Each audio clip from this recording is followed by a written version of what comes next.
तो है गाइस, कैसे हो आप सब लोग। जैसे कि आप देख रहे हो यहाँ पे मैं हो रही हूँ रेडी, क्योंकि सुबह से इतना सारा काम होता है कि बाल बनाना तो दूर की बात है, खुद की शक्ल देखने का भी टाइम नहीं मिलता। तो अभी मुझे टाइम मिला था तो मैं आ गई थी नहा के और कर रही थी अपना श्रृंगार। थोड़ी देर बाद तो शक्ल फिर से वैसी ही हो जानी है। तो जल्दी जल्दी यहाँ पे मैं हो गई थी रेडी और चली गई थी मैं अपना दूसरा काम करने के लिए। तो अपना श्रृंगार करके आ गई थी मैं यहाँ पे नित्या को खाना खिलाने के लिए। बच्चों को खाना खिलाना बहुत बड़ा टास्क होता है। एक तो मैंने इसको सुबह खिलाया था तब भी इसने अच्छे से खाया नहीं था, और अभी भी मैं इसे खिला रही थी तो अभी भी खा नहीं रही थी। और बिना फोन देखे तो आजकल के बच्चे खाना खाते ही नहीं है, तो ये भी ऐसा ही कर।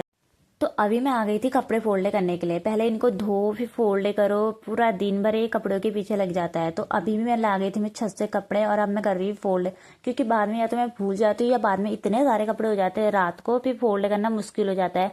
तो मैं थोड़ा थोड़ा करके फोल्ड करती हूँ। तो अभी आ गई थी मैं कपड़े छत से, तो अभी अभी जल्दी जल्दी फोल्ड कर रही हूँ। उसके बाद मुझे करना था दूसरा काम, क्योंकि आज मुझे जाना था बाजार भी। तो मैंने जल्दी जल्दी सारा काम हम फिनिश किया। कपड़े फोल्ड करने के बाद मैंने बिछा दिया था यहाँ पे नित्या के लिए बिस्तर, क्योंकि उसका हो गया था सोने का टाइम। तो उसको भी पता चल गया यहाँ पे मेरा बिस्तर बिछ गया है, तो वहाँ पे आ गए थे वो सोने के लिए, क्योंकि उसे पता चल गया मेरा सोने का टाइम हो गया। तो मैंने जल्दी जल्दी उसको सुलाया और मैं आ गई थी। मैं बाहर देखने आई थी कि आलू है या नहीं है, क्योंकि मैं सोच रही थी कि आलू की चिप्स बनाऊँ, बट ये तो इतने छोटे छोटे थे तो क्या ही जो बताऊँ। फिर मैंने सोचा क्यों ना मैं आ जाऊँ बाजार।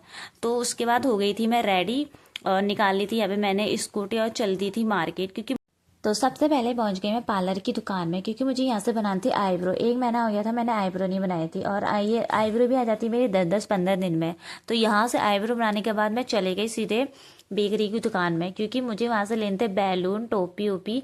केक का ऑर्डर तो मैंने पहले ही दे दिया था, केक लेके गई थी मैं बर्थडे के दिन। तो यहाँ से थोड़ा बहुत सामान लेने के बाद मैं सीधे पहुँच गई कॉस्मेटिक की दुकान में, क्योंकि मुझे वहाँ से भी लेना था अपने के लिए या नित्या के लिए थोड़ा बहुत सामान, जैसे पायल बिच्छू बिच्छू। क्योंकि मैं पायल और बिच्छू तो बहुत कम ही पहनती हूँ, लेकिन मैंने अभी ले ली थी। पायल पहन के तो फिर से हो जाती है काली, तो इसीलिए मैं मुझे पायल आयल बिच्छू बिच्छू पहनना ज़्यादा पसंद नहीं है, लेकिन मैंने तब भी ले ली।